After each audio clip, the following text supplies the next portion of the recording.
The T-10 heavy tank, originally known as the IS-8, represents the culmination of Soviet heavy tank development during the Cold War era.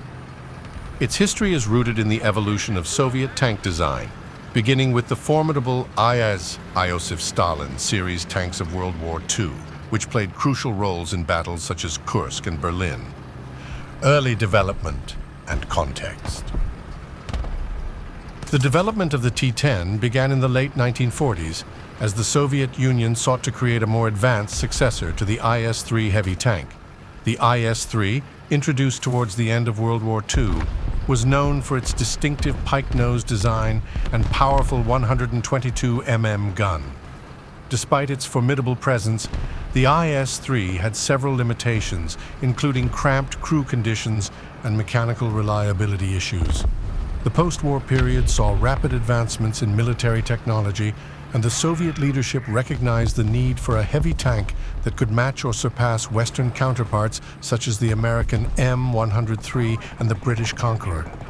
This led to the initiation of the IS-4 and IS-7 projects. However, these designs, although powerful, were deemed too heavy and unwieldy for practical battlefield use. The IS-7 in particular was an impressive machine with thick armor and a powerful gun, but its excessive weight and logistical challenges rendered it impractical for mass production.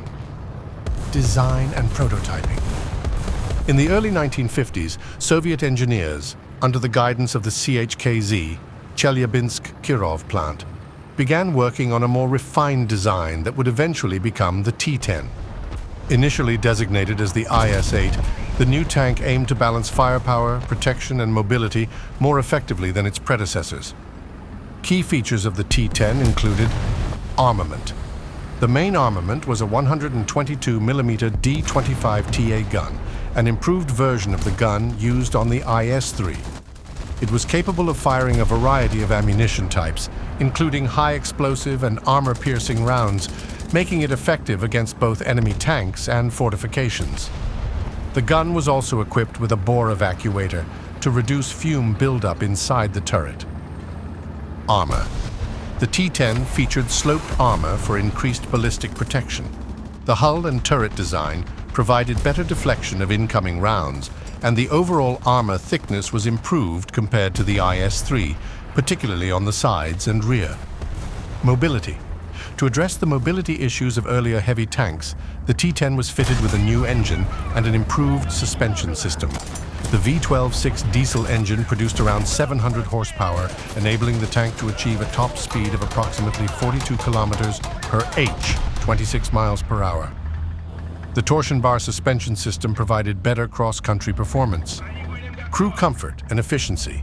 The T-10's internal layout was redesigned to improve crew ergonomics and operational efficiency. The crew of 4, commander, gunner, loader, and driver, benefited from more space and better visibility compared to previous models. Production and service. The T-10 entered production in 1953, with initial units being designated as T-10M. Over the years, several variants were developed, each incorporating improvements based on field experience and technological advancements. These included the T-10A, T-10B, and the most advanced version, the T-10M. The T-10M featured significant upgrades, such as a new stabilizer for the main gun, an improved fire control system, and enhanced armor protection. It also had infrared night vision equipment and a new commander's cupola with better visibility and a heavy machine gun mount. During its service life, the T-10 served primarily with Soviet and Warsaw Pact forces.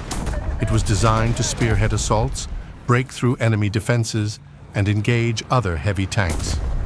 Although it never saw combat on the scale of World War II battles, the T-10 was a formidable component of the Soviet armored forces during the Cold War. Legacy and conclusion. The T-10 was the last in the line of Soviet heavy tanks, as military doctrine shifted towards more versatile and mobile main battle tanks, MBTs. By the 1960s, the MBT concept, exemplified by the T-62 and later the T-72, began to dominate Soviet tank design philosophy. These tanks combined the firepower and protection of heavy tanks with the mobility of medium tanks, rendering the heavy tank category obsolete. The T-10 remained in service until the late 1970s and early 1980s, gradually being phased out as newer MBTs were introduced. Its development marked the end of an era in tank design, but its influence persisted in the emphasis on balanced capabilities that defined subsequent generations of armored vehicles.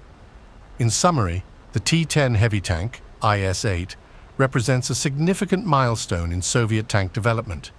It encapsulated the lessons learned from World War II and the early Cold War period, resulting in a powerful and well-rounded heavy tank that served as a key asset in the Soviet military arsenal during its time.